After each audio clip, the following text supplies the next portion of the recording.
Good morning, everyone. Thank you for joining us at this panel. My name is Sheila Coronel. I'm a professor of investigative journalism at the Columbia Journalism School. So this panel was posed as a question. It says, AI reporting, a specialty beat, or everyone's concern? Our panelists actually have an answer, and I'll answer that already, so we'll get that out of the way. It should be everyone's concern. That's that, so that we don't spend the entire hour debating that question. We actually have a position in this question. So the goal really of this panel is to bring home that fact that AI is all around us, and as journalists, we should be covering algorithms wherever they are, because algorithms are ubiquitous. They affect many parts of our lives. In some countries, well, if you search Google, what you see on your search box is determined by an algorithm. The pricing you get for office supplies or for Amazon, that too is determined by an algorithm. Who is hired is partly determined by an algorithm. What kind of public health care or schooling in many countries, or especially the kind of policing you get, is also determined by an algorithm. It is because algorithms are such an intrinsic part of our lives that every journalist in one way or another should be an algorithmic reporter. So this is what we're going to talk about in our panel. But before we start, I'd just like to say that the Pulitzer Center, which is sponsoring this panel, is seeking to support accountability reporting on algorithms. So if you have an idea about a good algorithmic story, please get in touch with them. Their website is pulitzercenter.org. And right now we have two people from the Pulitzer Center right here in front of the room. There's Boyung and there's Marina, and they'd be happy to answer your questions. And you have to ask those questions soon, because the deadline for submitting proposals is April 15. So you have a week to figure it out. So I'd like now to introduce our panel. To my left here is Hilka Shellman. Hilka is both a freelance reporter and a professor at the NYU Journalism School. To her left is Varsha Bansal. She's a freelance reporter reporting out of Bangalore in India. And joining us remotely is Joanne Cavanaugh Simpson, who is he is a reporter for the Associated Press and the Stanford, sorry? Oh, sorry, it's connected, sorry, I got mistaken. It's with Johns Hopkins University, and it's 4 a.m. where she is at the moment, and she's very wide awake. Instead of giving very long descriptions of each of our panelists, I'll have them describe themselves and their work by asking them the question, how did you get started with algorithmic accountability reporting? So Hilka, why don't you start? Yeah. Hi, everyone. It's nice to see you all. Good morning. Thank you for coming to Italy. So my name is Hilke Schellmann, and I investigate artificial intelligence used in hiring and in the world of work. And I'm a journalism professor, and I'm also a freelance reporter. And my real mission on this panel is to tell you that if I can do it, you can do it. Freelance journalists can do it, small newsrooms can do it, we all can hold AI accountable. It sometimes seems only big newsrooms, that the New York Times or ProPublica can do it. They can, and they luckily have lots of resources, but you know what? We can do too. So I got into it because I took a Lyft ride, which is sort of an alternative to Uber in the United States, in 2017. So I was at a conference in Washington, D.C., had nothing to do with AI, so it was actually a bunch of lawyers, and I needed a train or a ride from the conference to the train station. I took a Lyft ride, and I talked to the driver and asked him, how was your day? And he said, I had a really weird day. And I was like, oh yeah, what happened? He said, oh, I was interviewed by a robot. And I was like, what? So he had applied for a baggage handler position at an airport, and he got a phone call from a robot that asked 3 questions. So I was like, oh wow, tell me more. This is so interesting. I was like, never heard of this, robot interviews. I asked him if I could keep his phone number, talk to him again, made a note in my notebook, and kind of forgot about it until a few months later when I went to an AI conference, and there was somebody who had just left the Equal Employment Opportunity Commission, which is the quasi-regulator in the United States, And she said, I can't sleep at night because companies use algorithms on people and it's harming women and pregnant women and people of color. And somebody needs to look into this. And I was like, oh, maybe there's something here. I should look into this. And then a couple months later, I went to a conference, an industry conference for management psychologists. There's never a reporter, so they all speak quite frankly. And one of the companies, HireVue, was showing their artificial intelligence-based video interview platform. And they showed how they do, back in the day, they did facial expression analysis, and they showed how the computer sort of measures your facial expressions and how it pulls like happiness factors. And I was just sitting there and I was blown away, and I was like, either this is magic or bullshit. So maybe they solved the problem that we have, that we humans are really bad at hiring. So maybe they solved the Holy Grail, and this is the most amazing thing. So I did a 10-minute piece for the Wall Street Journal on it, and that's how I got into it, and I haven't stopped reporting on it. In a previous life, Hilke was actually a documentary filmmaker. I also was Sheila's student, just Yes, for total. that's true. Cool, let's get that out of the way. Yes. Varsha, how did you get into this? Hi, everyone. I wish my backstory was as interesting.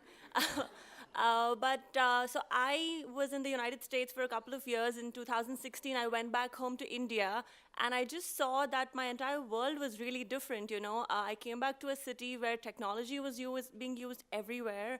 Smartphones were being used, internet was being used, everything was getting delivered to your doorstep. I was amazed because that was not the India I used to live in 3 years ago. But then, because of that, I started writing a lot about like the business of tech more than the way technology impacts people.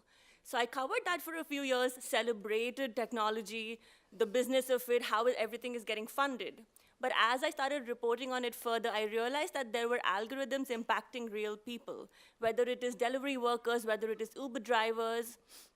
And most importantly, what happened is the city I lived in changed completely because I used to see that cops were taking pictures of people randomly. They would just pull out a tablet, take a picture, and we did not know what they were doing about it. And every inch and corner of the city was populated with CCTV cameras. I'm from a city called Hyderabad, and that's probably one of the most surveilled cities in the world right now because of the number of cameras in the city. So I decided to investigate that, and that was one of my first stories about AI and algorithm because they had like an entire center dedicated to facial recognition, and they were collecting pictures to create a database so that they're able to track people down and, you know, pull them over randomly and, you know, just sort of investigate into them without any reason. So that was one of my first stories, and that was in 2018 or 2019, and since then I have been covering overall the impact of tech, and algorithm plays a really huge role in that. So that's my story. Joanna, we'd like to hear from you. How did you get into this? Okay, first of all, make sure you can hear me. Can you hear me? Okay, great. Well, I've been following the intersection between technology and society for a while. I wrote a piece about the increasing multitasking state of mind, and I worked as a journalist in computer-assisted reporting myself. So I've always had my eyes open on how technology affects society. Then with ongoing concerns about social justice and racial bias and policing, and then the increased adoption of advanced surveillance tech in the police departments that I cover and know about, I started to wonder how much this was being used, what were the abuses, and it really started when I lived in Baltimore, and there were this is sort of an old school tech currently, but there were these flashing blue light cameras that were surveillance cameras, and they were deployed almost entirely in underrepresented, marginalized communities, Black communities and neighborhoods in Baltimore. And they would literally flash this dystopian blue light all during the night. I found that to be very concerning, really human rights questionable, tip to that something was going on that wasn't fair. And so when I proposed my project right at the beginning of the pandemic, I wanted to know everything about the new manifestations of this, about facial recognition and algorithms, so-called predictive policing, which is about as scary as you think, depending on how it's deployed. persistent aerial surveillance, which I had the luck, I guess, of what's known locally is the spy plane. Baltimore tried a persistent aerial surveillance program in which a plane flew over Baltimore 12 hours a day, recording every movement on streets. And this was because there's crime is very high, and the police department and some people in the community also supported this. But the idea of us allowing planes over our city, recording every movement, is about as Orwellian as we're going to start to get, at least from the air. So I started looking at interviews, records, court cases. I did the same thing with public records in Florida on facial recognition use, and essentially try to keep digging, drilling down to understand how the technology worked and what the impact was. So in Florida and in Baltimore, of course, found that this technology is deployed in a racially biased manner. So it hasn't changed. They police will talk about data-driven policing, but the structure, the infrastructure already has the bias built in. So it just continues. And that's the kind of thing that you need to look at. They're looking for solutions. It's not like everybody's evil. It's just that they test I would say that these things are sort of built in, that the injustice can be built in, partly because they're testing products on communities and actual people before they're really finalized. They're almost beta or test phase. So there's always a question about how it's being used. You have done amazing stories. What does it take to do this? How is algorithmic reporting different from day-to-day or regular reporting? Do you need to have technical skills? What kinds of sources and information would you need to prove the kinds of things that Joanna was talking about, bias and harm in algorithms? Yeah. Yes, Hilka. Sure.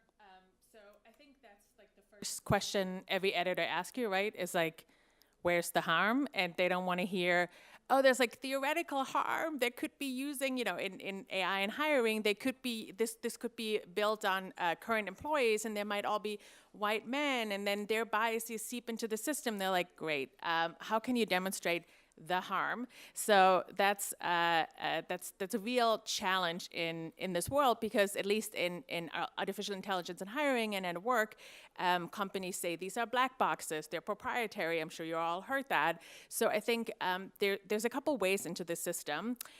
If you are in the European Union, I encourage you to find people who apply for jobs that use AI assessments and then use the GDPR to get information about themselves. So that is one amazing tool that we have. I think you can also, I have. Hilka, how do you do that? So under the GDPR, the data protection law, you can ask the companies, so the employers and the companies that built the assessments, which are usually third-party vendors, you can ask them for your data. So they have to tell you how they made algorithmic decisions upon you. And I've just found someone in the UK who's done this. So he's like my patient zero. I'm so excited. He's going to come out in an article. So I always encourage people to do that. And there is a way in the European Union. It's a little harder in the US. What I do a lot is I file freedom of information requests when companies work with public employees. They work with like some school systems. They work with universities. And then I also test these tools myself. So I'm like sort of my own digital person. I've used my data in everything now. So I think we can test these tools. So I did a 4-part podcast series on AI and hiring for MIT Technology, and it brought 1 minute where I looked at 2 AI hiring tools, and one said that it can find your English competency. So this is a tool that is being pitched to companies in the West that hire call center employees in India, in the Philippines, and other places, and they want to know, can these people speak English? So somebody built an AI that says, I can find your English competency. So I did it. I did the interview, which is a phone interview, an AI interview when I spoke English. I got an 8.5 out of 9. I was very proud of myself because I have an accent. And then I did it because I'm originally from Germany, and I was like, well, let's see what happens when I speak German. And usually what companies tell me is that, oh, if you have a stutter or you have a, speech disability, or you speak a different language or something like that, or there's silence, we'll give you no score. The computer will know. So I was like, cool. So the first one, I spoke German, and I got a 6 out of 9, and I was competent in English. So that was interesting. The second one, I did the same thing. That was actually a video interview, so it checked my voice intonation and my audio, and the words that I say. So I brought a quick little piece from that. I'll just play it. So, Hilke, you also tried speaking German to my interview, and you got a score there, too. I did get a score, but first I got a transcript of what I said. Okay, so this is what it interpreted your words to be. And I'm just going to read from the transcript here, which does not make a lot of sense. So, humidity is a desk, a beat up. Sociology does it iron. Mind material, nematode adapt. Secure location, Masons the first half gamma their fortunes in.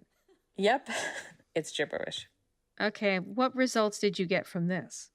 I was scored a 73% match for the role, although I didn't speak a word of English, and the things I said in German had nothing to do with the questions I was asked or with the job itself. Because you were reading a German Wikipedia page. Yeah, actually, 73% is pretty high. And I wanted to make sure this language discovery was just not based on me speaking German. So one of the graduate students who I work with was kind enough to record herself in Chinese reading the same Wikipedia text. She scored 80%, and her English transcript is gibberish just like mine. Right, bringing us back once again to this question of, are these machines making decisions based on scientific evidence, or are they just guessing? Yep, that's the elephant in the room. So I guess that's sort of the question that I ask. And I think everyone can get access to these tools because most of these companies actually have sort of a consumer-facing tool. And I think Curious Thing AI was like maybe $100 a month. So it is a little bit of an investment. And some of the companies will give you as a journalist a login yourself, and you can test the tool. So this is called like adversarial testing or edge case testing. And I think it's actually super helpful to understand what are these companies scoring us on. And I talked to the companies afterwards, and they don't actually know either.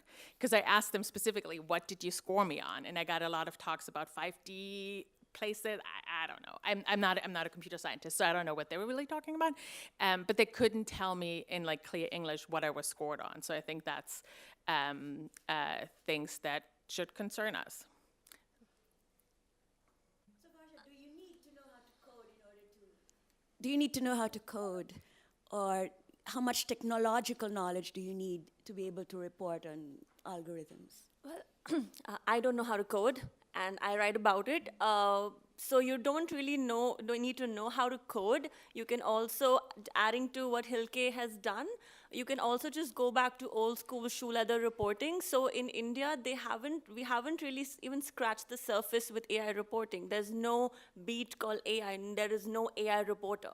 So what I typically do is when I'm writing about companies that are using tech, that are giving this tech to government to use them, I just go and talk to the guys who've made these products in the company, and they are so happy to talk about it because they think they've just created something so wonderful, that is invasive, and they don't think it's invasive. So that's what I did with my story last year with the Pulitzer Center that I wrote about.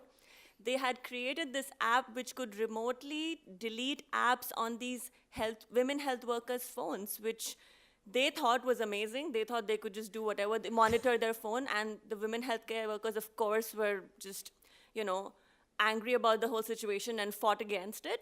So that is one approach. Second approach would be just talking to a lot of researchers, because there is a lot of research that is being done in this area. So getting in touch with researchers, collaborating with them, that's another step that probably you could take when you're starting off with AI reporting. Joanna had anything to add to that. Joanna, yes, you've been covering tech for far longer, I think, than either of our panelists. Any tips and tricks that you can share? Yeah. Well, I think it starts with a story. And I think that's why it can be a wider beat than a specialist beat. It's great if your industry, if your venue can have someone who specializes in this. But generally, there's usually a story that just has an AI component, just like any story you have has, basically, government policies or legal aspects or something that's complicated that you have to also figure out. So, for example, if you think of fitness trackers or digital contact tracing, they send out our data. And the question is this for good public health use, or are advertisers getting this data? So you always have to question, there's a word for it, a couple phrases for this. And one is if it's free, you're the product, right? That's a technology approach. So you just look around you. Technology is moving so fast. And AI, when I pitch it to editors, AI sort of, sometimes their eyes gloss over, I don't get what you're talking about. So I'll say advanced technology. Algorithms tend to work, they kind of get algorithms, bad algorithms. But it's built in. So for instance, autonomous vehicles and e-scooters and geofencing with e-scooters and vehicles. This is basically where AI decides that things are too close, so the vehicle reacts, right? That's all really interesting. I love technology. I find it fascinating, and people see that as a holy grail of safety. But AV with the cars, the sensors can't even see that well. I mean, I sat in on a conference again, or a meeting, which I was only a reporter, even I said who I was, and they're basically saying, well, they can't tell the difference between a plastic bag and a person. Well, that's a problem. That's like having a lot of old people who can't see, out on the roads driving. And so the question is not the positive potential of this technology. It's how it's being used now and how it's being tested. And if these things are being tested on the public and public roads, then that's the harm. And when I was writing a story on that, I couldn't get over how exuberant. There's this irrational exuberance. And even the companies, they love what they're doing, and that's fine. But when a woman was killed by an Uber driver because she wasn't paying attention, then all the people, engineers, were like, this is what we were worried about. This is what we've been waiting for. So you want to dig deep on that. And in terms of how to find that, first of all, paying attention is my greatest strategy for reporting. But I also read publications that constantly put out tech and AI news, Axios, Wired, MIT Technology. I follow universities and researchers. I look at specialists. I start just getting that on my radar, like other topics I'm interested in. And then when I get into something like how facial recognition use, the thing with AI is that all the different technologies are somewhat different in how they function. So you have to spend time with each to say, okay, so how does the algorithm read the face, or how does the LiDAR sensor, look at the road? And it's just like any other subject. And you dig deep and you ask questions and you read and you translate and you fact check. But at the core of that is, how much is technology getting ahead of us? And I for one love robots. I think robots are inevitable, and I don't know how else we will go into space without them.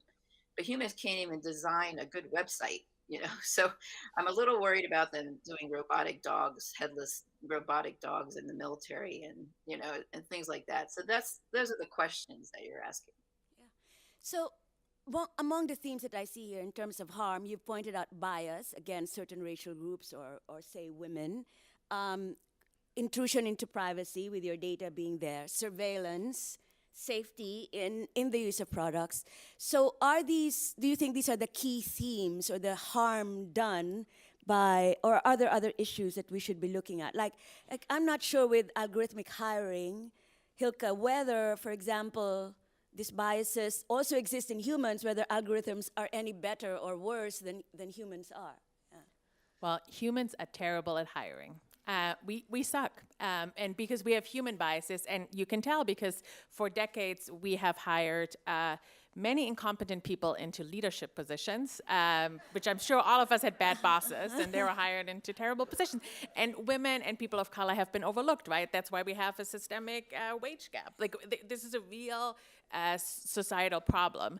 The question is, like, are we gonna sort of change one shitty process with another shitty process? I'm not so sure, and I'm not saying that all tech out there is shitty. I understand that there's a promise there, but I think what's sort of cautious is, like, to think about are we repeating the harm of the past? Like, if we build, like, a lot of these AI assessments in hiring are based on current employees. So if you want to change diversity in your company, why are you building it on current employees if you feel like we need to diversify out? And a lot of this tech picks up things that may be part of the way I speak or the way where I come from, my hobbies, that have nothing to do with the job, right? That's another thing that AI tech we need to think about, at least in the United States. It is mandatory to hire for job-relevant tasks. Not because an algorithm, if it would look at us, it would probably try to find people with brown hair. That has nothing to do if we are competent in this job. It's just something that it is a pattern, the three of us on this panel, which obviously is as obvious to humans.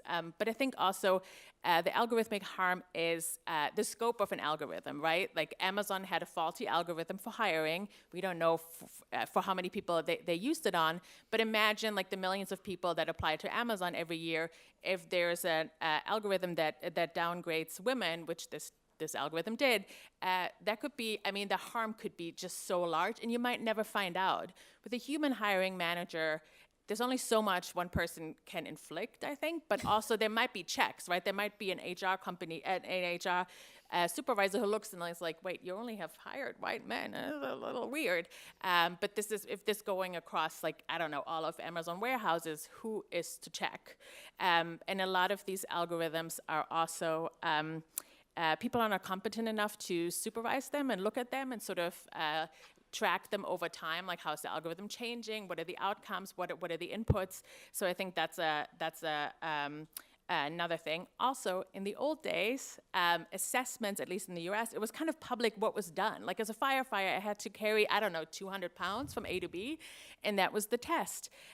Now we don't know that we're being tested, right? You sent your resume to LinkedIn and Indeed, and you don't know that AI is being used on you. Well, it is. Or you send it to a company website. You don't know that AI is being used on it. You think, everyone I've ever spoken to has done a one-way video interview where you get questions on your machine or on your phone and you answer by yourself. There's no other human on the other side. They thought a human watches it. They never thought they could be assessed by an AI, and that is definitely happening. So I think we don't even know that we are being assessed. And in the old days, women who wanted to become firefighters actually went to court and said, like, how does the 200 pounds have to do anything with the job? So then the assessment was changed. But now the power imbalance is just so different that we don't even know if this technology is being used on us. And I think that's sort of part of the unfairness. And, you can get a credit report in the United States if you are denied a mortgage. You don't get that for hiring, and no one is checking these tools for hiring, neither in the European Union, nor in the US, nor around the world. So, may I suggest that there might be a system that someone should check these algorithms. So you've added a few things to my list of what we should be looking at when we hold algorithms accountable. Aside from bias, invasion of privacy, surveillance, safety, there's a lack of transparency, a lack of oversight, and a lack of consent from people whose data is being used. Joanna, I'd like to ask you about the question of safety. So, for example, we know about the safety of, say, Tesla and how algorithms have failed there.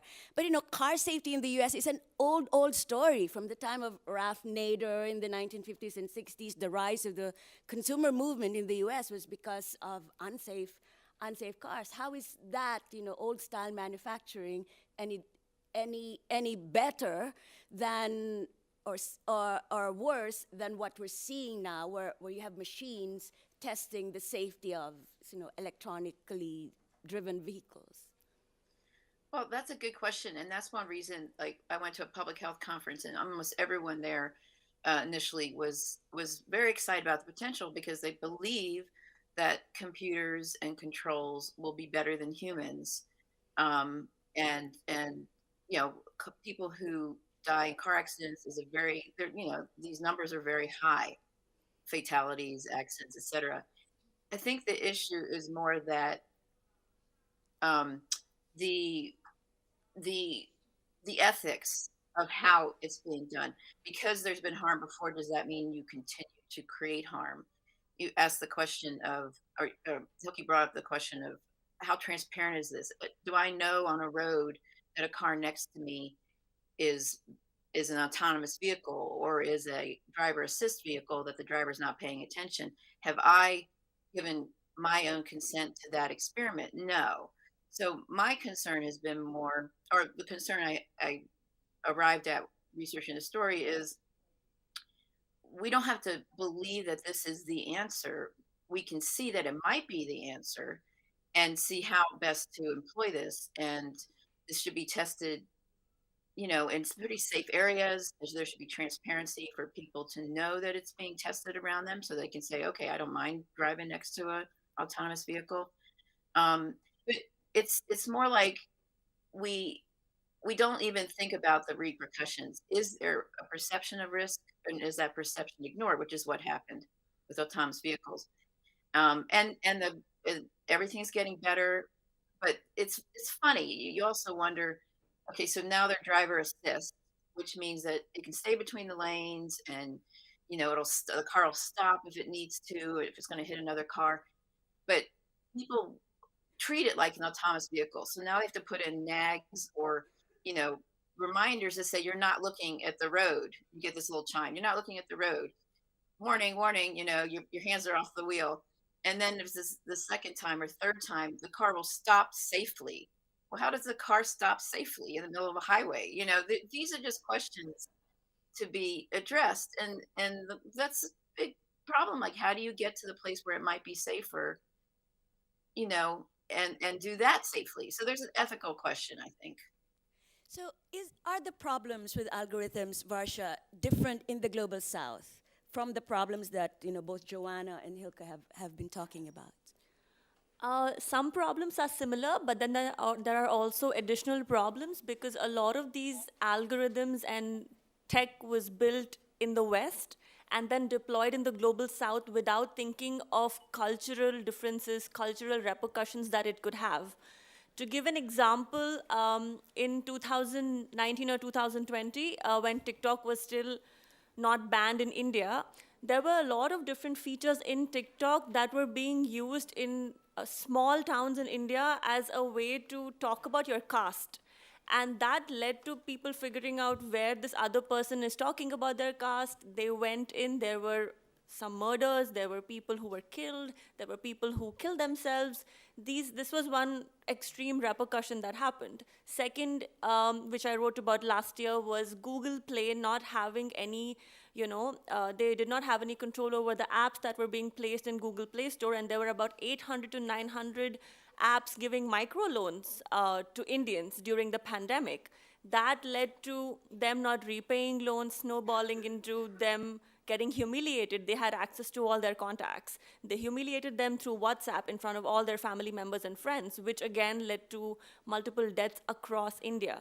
So I feel like one of the biggest challenges is to keep in account the cultural nuances that come with each region where these apps and this tech is deployed. Second, I think even with local companies, right, the algorithms and the apps are designed to be addictive, designed for people to keep looking at it, designed for gig workers to make it a competitive game between who's going to drop the delivery off first, who's going to drop off the medicines or the grocery first. So I think these are some of the bigger issues that are happening in the Global South. Of course, there is misinformation, disinformation. WhatsApp did reduce the number of forwards you can do, because that was leading to mob lynchings in India, which was a big problem for several years. So these are some of the potential harm that have happened. Algorithms are causing these issues, and I guess this is slightly different from what's happening in the West, but of course there are overlaps. So with algorithm, of course, we are talking here about algorithmic accountability, holding algorithms and the companies that design them accountable for the harm that they do. Is there another story here about algorithms being used in good ways? And are there stories to tell Hilka, you have this very skeptical face. Are there good stories to tell? I mean, in terms of just informing people, for example, it may not be harm, but at least, AI news you can use for consumers. What are those stories?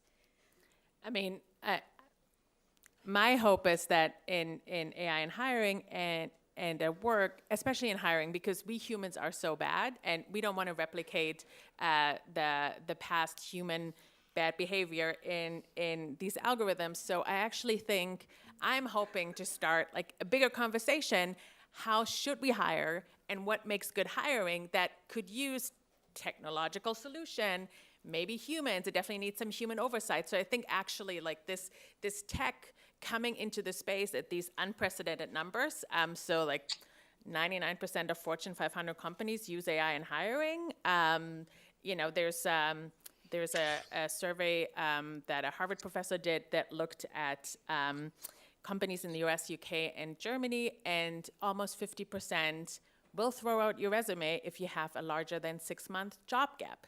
That has nothing to do, if you can be the most competent applicant, you will be thrown out by the algorithm because someone decided that if you have a larger than 6-month job gap, presumably you're lazy or something. No one looks at like, well, what happened in your case? And I think that's sort of a thing to think about too in these larger tools is like, does it really work to have one tool for all? Does it work for people with disabilities, for example, to play online games? I played one, so there's like games now that the companies give you for hiring that presumably pull your personality profile that is then matched to the personality of the job. So there's a question is like, wait, isn't this about skills? Is it really about your personality? But the other question is also, one was I had to hit the keyboard as fast as I can, my space bar. And I did wonder, I was like, what does that have to do with the job? I never had to hit the space bar as fast as I could. And if you have a disability, this might be really hard for you to do. And does it have anything to do with the job? So I think it helps to talk to people. And you think about it, like I tested it with people who have disabilities. So I think that's sort of a way to look for positive stories. I think you can also game the AI a little bit. So there will always be, people who put out and say like, oh, this is what you could do. So you can check out those games online. Somebody has put them online for you. If you, when you get the invitation to play one of these games. You also, if you send in a resume, don't do the old school thing where you're supposed to stand out. A computer doesn't care how many beautiful images, and it has to be machine readable. So make it as like short and precise with the best metrics ever that a computer can read. You need to convince the machine to get you to a human to get a job interview. So I think that's another one. List licenses, certifications, the algorithms love that. Make sure your resume matches the keywords in the job description because they're very primitive algorithms that will just check, this is in the job description, did they say it on their resume or in their cover letter? And there's a couple of, there's like Job Scanner and other tools online that help you compare the job description to your resume to see how much you would be a match. I think also, if you think that teamwork is a desired skill, companies have shared that if you say the word team and we a lot, that signifies you're a team worker. If you say I a lot, you're not a team worker. So you might want to, change your narrative around those things. That's great. That's like AI news you can use, right? How to game algorithms. What is the role of AI reporting in India, aside from holding AI accountable? Yeah. I guess one is that as a user, more than a reporter, I think you feel slightly safer, if there is facial recognition being used to catch hold of, potential criminals, if they are being used to find missing children, if it is being used to, there is a service called Urban Company in India, which basically provides home services, whether it's plumbing or salon and things like that. So they make sure that the person who we signed up for is the person entering the home. So they have a facial recognition tool. I mean, if I'm calling someone for a service, I definitely want to make sure that that person, I feel safe in my home. So these are I guess, some other aspects of AI that we as reporters don't cover as much. Of course, we're looking at potential harm. But I think it's more about the conversation, right? If you're deploying a certain technology, then keeping in mind how it can impact people, thinking of potential repercussions, and having these discussions before deploying the tech, rather than blindly deploying a blanket technology in a region. I think that's the bigger question for me as a reporter than anything else, and that's what is going to lead to more positive use of technology rather than just using it for the sake of it. So.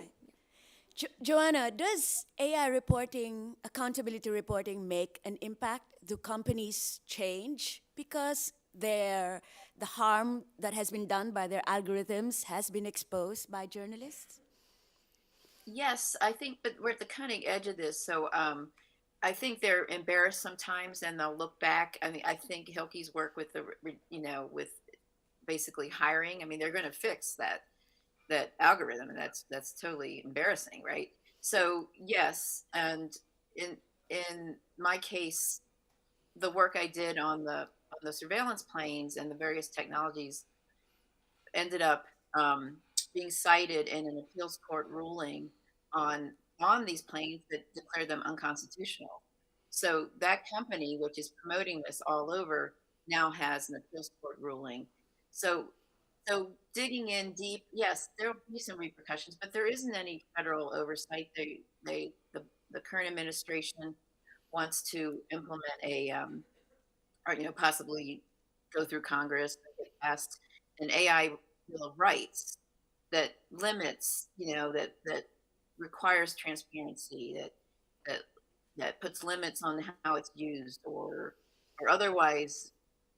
I'm not even sure. They're not even sure how to do it yet. So we're sort of in this transition time. But I wanted to also say that AI is used in positive. If you think of it as advanced computing, of course we're going to use advanced computing. It's being used in climate action and analysis. It's being used.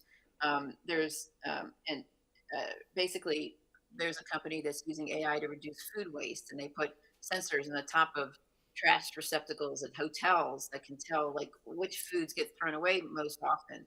So it's like any other technology. I wouldn't say it's neutral. I don't think technology is necessarily neutral because of how it's designed, but there are going to be benefits. But we need to really be aware of whether those benefits are realistic. How does it really plan out? One area to look at that I've looked at that I'd recommend is to look at how it's used in children, in the education system. The emotional analysis that AI does on screens has been used on children, in our public school system, and that's very problematic. Using gaming for children who don't respond as quickly puts them behind. There's all sorts of areas in which children are also being increasingly affected by this. And the schools will say, this is the future, we're in the 21st century, and yet they're not looking at the impacts. So there was response there too when I did that work. People became more aware of the concerns, and when parents became more aware, they said, we don't want our kid playing this video game that is making them addicted, just because it's got math in it. So that would be my response to that. I also think I'm just here to say it does make a difference. So the largest vendor in the United States of one-way video interviews, HireView, used to do the facial expression analysis and the tone of voice analysis, and it wasn't only me, but there's also a reporter at the Washington Post who reported on this, and we both sort of talked to scientists, like, wait, what does the emotion recognition have to do with it? Like a smile, like maybe it can infer that you're happy, but what does that have to do with the job? Also, are you really happy? Because I've smiled at job interviews and I wasn't happy. In fact, I was very nervous, but a computer would just, sort of see the, like raised lips, so it wouldn't understand that I'm happy or not. So I think, and they dropped first the facial expression analysis, and now they dropped the intonation of voices analysis as well, which has there's really no scientific backing as far as I can tell. So it does make a difference. there are always new vendors that crop up that like then sell the same tools. It's like feels like history is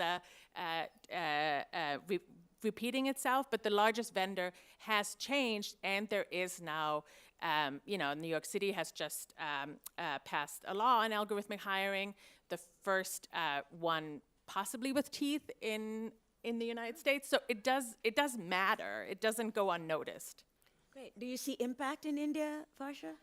Yeah, I was just going to add to that. So just a few months ago, there was a legal notice filed against the state of Hyderabad, which I said was one of the most surveilled cities in the world. So for the use of facial recognition, there is a legal, case going on against it, so that a legal framework is created around the use of facial recognition rather than just using it without any legality around it. Second is one of the cities, I think, was trying to launch emotional recognition cameras, like the government was doing that, and I think there were protests and stories written against it. They dropped the idea. So yeah, there is definitely impact that can happen as we keep talking about it and the conversation gets larger. They will take notice and they will do something about it. Because the philosophy of many companies is just do it and then fail and then redo it, right? Because there's very little accountability or oversight. Because regulation has fallen behind. So we have 15 minutes left before they throw us out of this room, and I'd like to give our audience here an opportunity to ask questions, both about AI accountability to report AI, how to report on algorithms. Any questions? Yes, please. Just shout, and I'll repeat the question so that it can be heard. Yeah.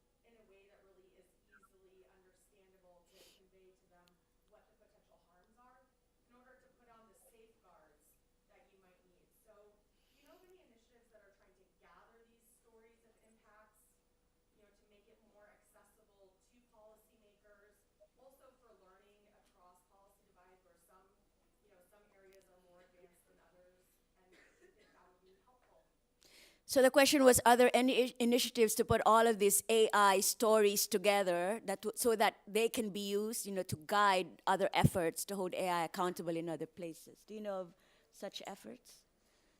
I think it's a great idea. What I'm going to say is there was a NIST report that is sort of a national standard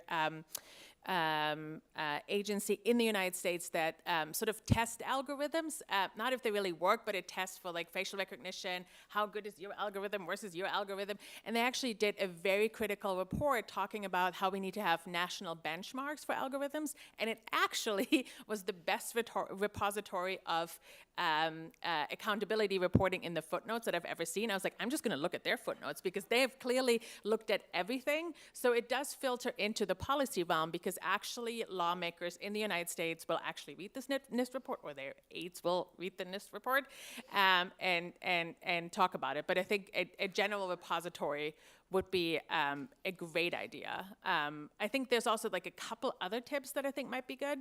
So I think what is also helpful, so in algorithmic reporting on artificial intelligence and hiring, is some of these tools, some of these personality predictions in these games, for example, they're based on traditional psychometric personality tests. Like probably you filled it out maybe in your life where it's like, I'm the life of a party, agree, disagree, those kinds of things.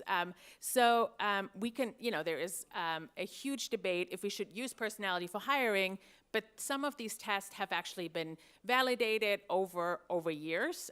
So you can actually test them against traditional assessments, which I've done. So I did an algorithmic score of myself, traditional assessment. I actually did it with a management psychologist who thinks AI is going to solve all our problems.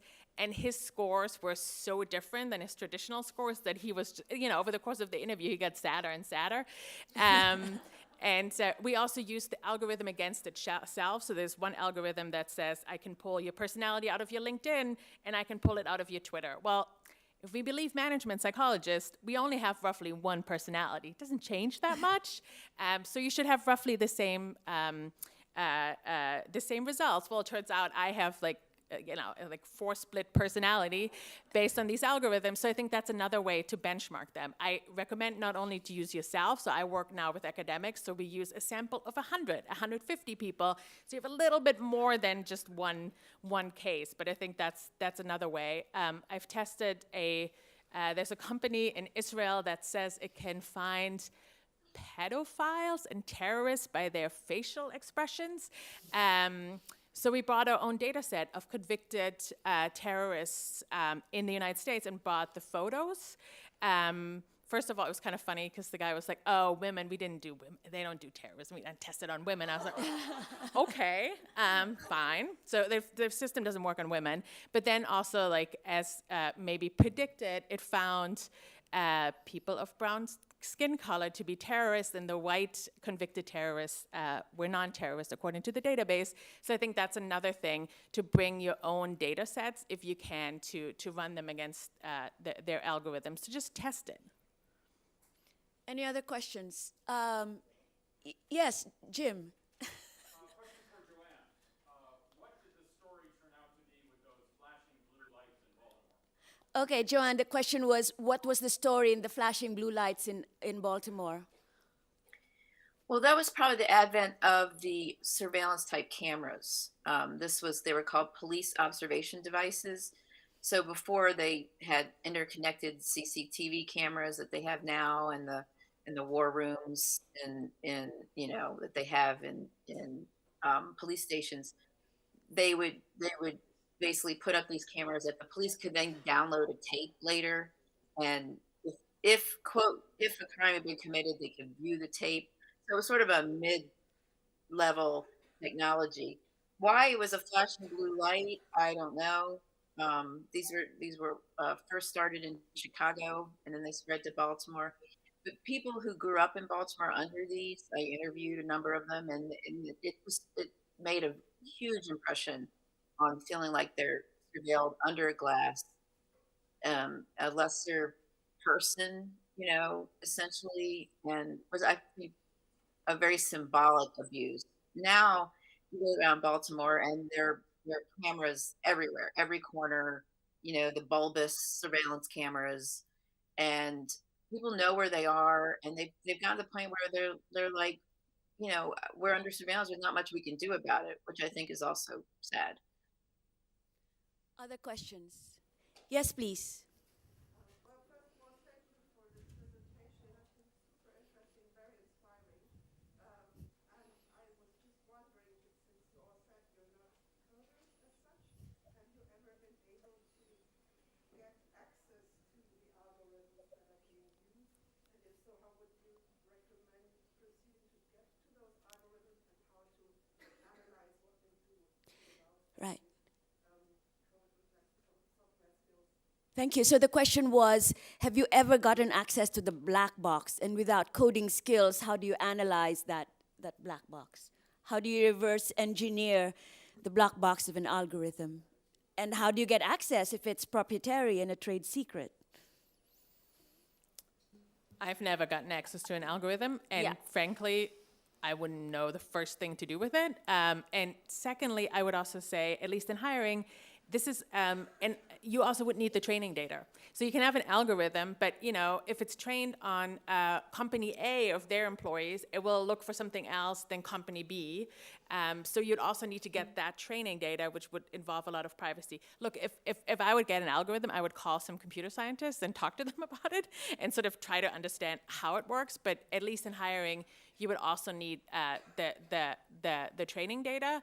But I think we as consumers potentially could get access to the tool as consumers and try it that way. So I think that is actually a very potential easy way in.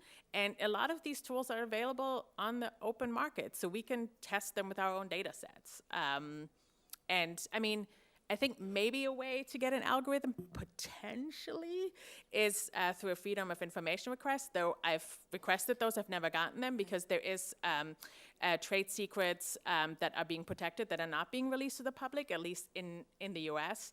maybe a whistleblower, but that's also really hard, at least in AI and hiring. The industry is full of non-disclosure agreements, so it's really hard for people to speak on the record, let alone give you the data. A lot of algorithmic reporting is actually at the other end, the front end, not the back end, right? Where people do the things that Hilke does, was to test it. Like, how do you search Google search results? By trying to search Google and finding what results you get. So it's more from the user end rather than from the developer end. Any answer? Yes, Varsha? No, yeah, I agree with everything she said. It's more as a user. So even if you're researching about an app, then you use it as a user. You figure out what their privacy, like details are. You go into like whatever documentation is provided. Then you talk to other people, and of course, you can seek the help of techies who can help you break it down. It's more about understanding how the algorithm works and asking the right questions, and then using technical help. I think that's the best combination that's worked for me. So. Joanna, yes.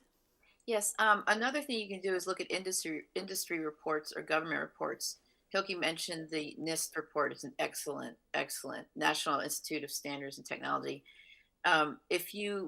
If you want to take coding classes, mainly I would do that just to understand the lingo. I always take these classes in whatever I'm doing. I did a class on contact tracing, even though I wasn't going to become a contact tracer, just to understand how that works. So you do as much as you can to kind of understand how the technology works, even if you're not going to be an expert. Like I don't really understand calculus, but I understood about 60% of it. Well, that's probably good enough for a reporter to at least ask the right questions. So that would be my recommendation there. And experts, tech experts, insiders. I'm going to try to get someone to talk on background about how the algorithm, about how the AI in this one company has gotten away from itself, and they have to keep rolling it back and fixing it because it keeps keeps getting its own glitch. This is like the robot run awry kind of scenario we look at. Well, they're not going to tell me specifically what that company's doing, but they'll at least tell me how that process happened so that I can understand it and ask about it on a wider basis. I think what's also helpful is to go to industry conferences. It turns out to like hiring conferences, no one ever goes there. So even though I have like a reporter badge, I'm like the only one ever. So they always know me. They're like, oh, there she is again, another year of her. And people just talk so frankly because they think they're like amongst themselves. They show you all the tech. There's salespeople on the floor. They're like, do you want to do your personality profile? I was like, totally. Also, like some of the industries, like at least in hiring, like the clash is pretty palpable. Like I've been on panels where people have pushed against these new AI companies coming into the space and saying, you don't share your data, you don't make this transparent, like how should we believe you? Like this is in the industry itself, I don't even have to ask the questions. So I think that's really helpful, and those people might be excellent experts for you to talk to, what their questions are to the technology, what they hope in terms of transparency. That has been really helpful for my stories. Oh, and I want to add to that these conferences now luckily have a virtual element.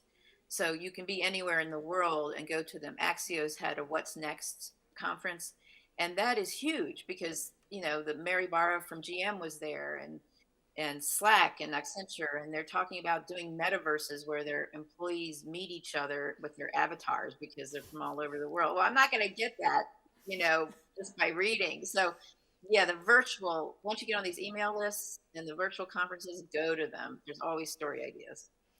Yeah, like product managers and engineers, how they so passionately talk about how they're building all these things. So just like being there like a fly on the wall definitely helps. I've done that in the pre-pandemic world.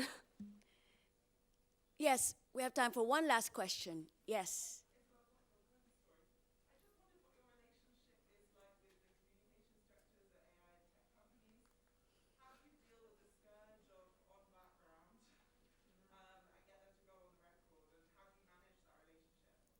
Okay, there's a question here about relationships with AI computer companies and giving information and background. Do you ever go to the communications officers? Right at the end, I think, not in the beginning for sure. Once I have everything in place is only when I reach out to them. A lot of them hate me. but some of them are kind enough to be more, practical about the situation and share things on background, but very, very difficult to make them go on record, at least in my experience. Yeah, I think there's a real breakdown between tech companies and journalists because they fear bad press, whatever that means. So they feel like, I've had this in other reporting too, that like the big tech companies have certainly sort of shut down journalists. They don't want to talk to them. So I usually also go around them. I talk to everyone else. And then at the end, I always go to the companies and show them our reporting. First of all, like, I could have made a mistake, although if like external sources check it, but I didn't design that algorithm, so I hope the companies then check it and make sure that if there is a problem, they also have an interest that this gets out before reporting it, right? So I think that's a way. I mean, sometimes these small tech companies, they don't even really have a PR person. It's usually marketing director that I talk to. So they're less problematic, but have never gotten really good sources through them. Yeah, so I don't think that's a totally fruitful avenue, and I think there is actually a breakdown. Joanna, do you get in touch with the communications officers of companies? Well, I would say yes, again, toward the end, but I think this comes off like if you're doing, I'll talk just about police and public entities that are using these algorithms. It's very important or providing records. It's very important to develop a relationship where you're appreciative of their work, where you ask questions. What are the pros and cons of this? What are you running into with this? And usually they appreciate that, and you get a clearer picture of what the real issue is. If I wait till the very end and just ask questions to the police department or anyone using this, then I won't understand like what the whole scenario is. So yes, I ask questions, companies the same way, fact check, all very important. I think that's all we have time for. Again, a reminder for those of you interested in getting some support, funding for your AI accountability reporting, contact the Pulitzer Center. There are a couple of representatives here out front. Thank you very much for being here with us this morning, and enjoy the rest of the conference. Thank you, Joanna. You can sleep You're now. welcome. Wish I could be there. Thank you. Also, feel free to email us. I can be found on the internet, so send me a message if you want to get in touch.